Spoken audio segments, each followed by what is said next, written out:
महाराष्ट्र के कोल्हापुर के वाड़ी रत्नागिरी में ज्योतिबा का प्रसिद्ध मंदिर है। और ज्योतिबा को महाराष्ट्र का कुल देवता भी कहा जाता है और इसलिए ही आज हम महाराष्ट्र के कुल देवता कहे जाने वाले ज्योतिबा के बारे में जानने वाले हैं कि आखिर ज्योतिबा कौन थे। साथ ही हम एक और कुल देवता जिन्हें मसोबा कहा जाता है उनके बारे में भी जानने वाले हैं कि मसोबा किसे कहा गया था। ज्योतिबा कौन थे, यह बात ज्योतिबा इस नाम के साथ ही उनके अन्य नामों और प्रतीकों से साबित हो जाता है। और ज्योतिबा की आरती से तो ज्योतिबा का पूरा इतिहास ही सामने आ जाता है। ज्योतिबा इस नाम के बारे में कहा जाता है कि यह नाम ज्योतिर्लिंग से बना है। ज्योतिर्लिंग का ज्योति शब्द और महाराष्ट्र में पिता तुल्य व्यक्ति को बा कहा जाता है। इस तरह से ज्योति और बा इन दो शब्दों को मिलाकर ज्योतिबा इस नाम का निर्माण हुआ था। ज्योतिबा यह नाम ज्योतिर्लिंग से बना था और ज्योतिर्लिंग यह भगवान शंकर का प्रतीक है। और पुराणों में जिन्हें भगवान शंकर कहा गया है असल में वे शुद्धोदन ही है। और इसलिए ही महाराष्ट्र में जिन्हें ज्योतिबा नाम से पूजा जाता है वे कोई और नहीं बल्कि बुद्ध पिता शुद्धोदन ही है। शुद्धोदन ही ज्योतिबा है। यह बात ज्योतिबा के अन्य नाम सिंह ज्योतिबा से भी साबित हो जाता है, क्योंकि सिंह यह टाइटल वह भी नाम के आगे सिर्फ शुद्धोदन ही नहीं तो उनके पूर्वज और वंशज भी लगाते थे। शुद्धोदन के पूर्वज यानी उनके पिता का नाम सिंह हनु था, तो शुद्धोदन के वंशज यानी उनके पुत्र सिद्धार्थ को शाक्य सिंह बुद्ध और शाक्य सिंह बुद्ध के संघ को शावक संघ कहा जाता था।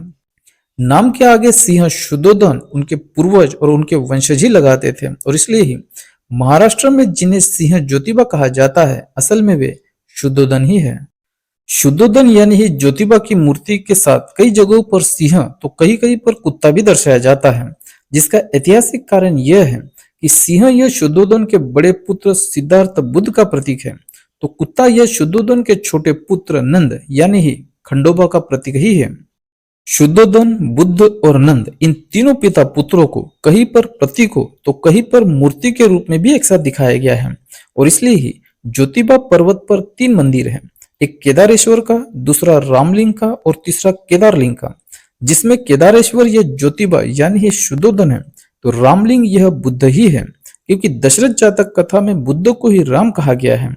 और केदारलिंग यह बुद्ध के छोटे भाई नंद ही है।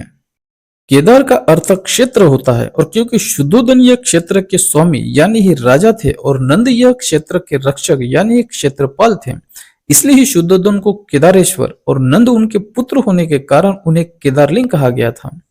नंद यानी ही क्षेत्रपाल को भैरव भी कहा जाता है और इसलिए ही शुद्धोदन यानी ही ज्योतिबा के साथ भैरव रूप को भी दिखाया जाता है। नंद का ही एक अन्य नाम मुरुगन भी है और मुरुगन के हाथों में दिखाए जाने वाला भाला भी ज्योतिबा के साथ दिखाया जाता है, जो इस बात का प्रमाण है कि ज्योतिबा यह शुद्धोदन ही है। बुद्ध पिता शुद्धोदन को ही महाराष्ट्र में ज्योतिबा कहा जाता है। यह बात ज्योतिबा के साथ दिखाए जाने वाले अन्य दो प्रतीकों से भी साबित हो जाती है, जिसमें से एक शेष है तो दूसरा सूर्य। शेष यह शुद्धोदन का ही प्रतीक है, यह बात तो पहले ही साबित की जा चुकी है। और सूर्य यह प्रतीक भी शुद्धोदन से ही संबंधित है, क्योंकि शुद्धोदन के पूर्वज दो इक्ष्वाकु राजकुमार जो कि कपिल मुनि के आश्रम में आए थे वे सूर्यवंशी ही थे। ज्योतिबा को राजा की तरह आसन पर विराजमान बताया जाता है और उन्हें दक्खन का राजा भी कहा जाता है।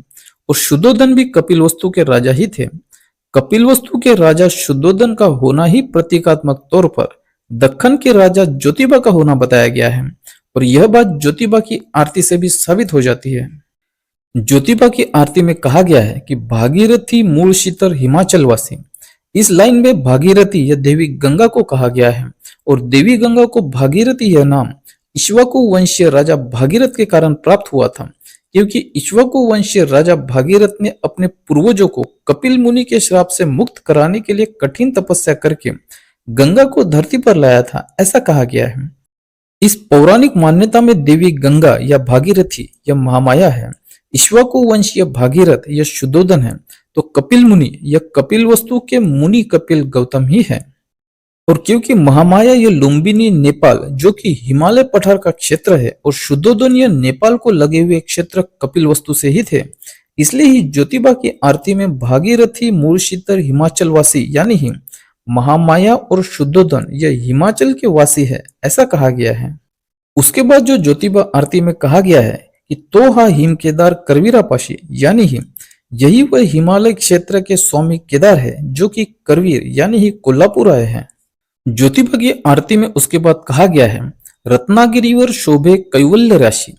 ज्योतिबा के संदर्भ में कैवल्य राशि इस शब्द का प्रयोग किया गया है, जिसमें कैवल्य इस शब्द का संबंध सांख्य दर्शन से है। और यह इतिहास है कि शुद्धोधन और उनके पूर्वज सांख्य दर्शन के गुरु कपिल मुनि के शिष्य ही थे, और बुद्ध पर भी सांख्य दर्शन का ही प्रभाव था। सांख्य दर्शन का कैवल्य यह शब्द बौद्ध दर्शन के निर्वाण शब्द के समतुल्य ही है। और ज्योतिबा आरती की रत्नागिरीवर शोभे कैवल्य राशि इस लाइन से यह बात साबित हो जाती है कि सांख्य दर्शन का केंद्र कपिलवस्तु के राजा शुद्धोधन महाराष्ट्र के कोल्हापुर के वाड़ी रत्नागिरी एक स्थान पर कैवल्य यानी ही निर्वाण प्राप्त करने ही आए थे।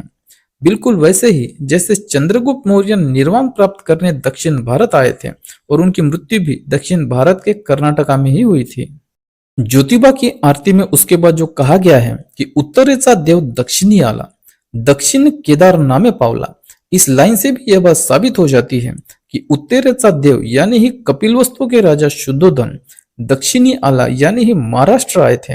आणि दक्षिण केदार नामे पावला यानी ही महाराष्ट्र में उन्हें केदार नाम से जाना जाने लगा था, क्योंकि कोल्हापुर के ज्योतिबा को केदारनाथ भी कहा जाता है।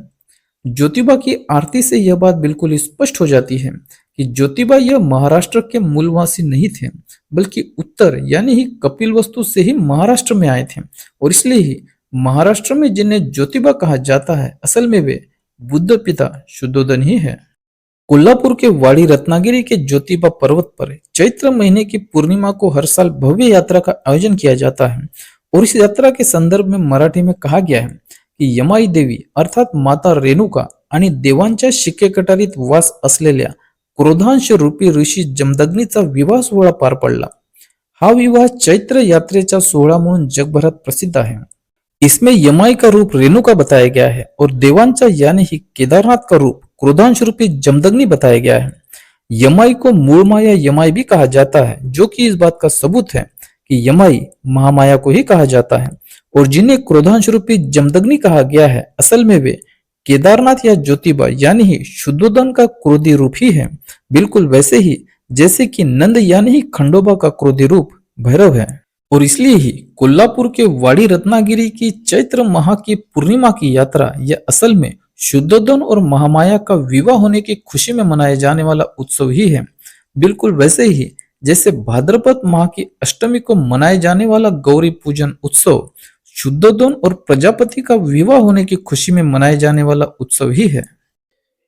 ऐतिहासिक और पौराणिक उदाहरणों और ज्योतिबा की आरती से यह बात बिल्कुल स्पष्ट हो जाती है कि महाराष्ट्र में जिन्हें ज्योतिबा कहा जाता है, असल में वे बुद्ध पिता शुद्धोधन ही है।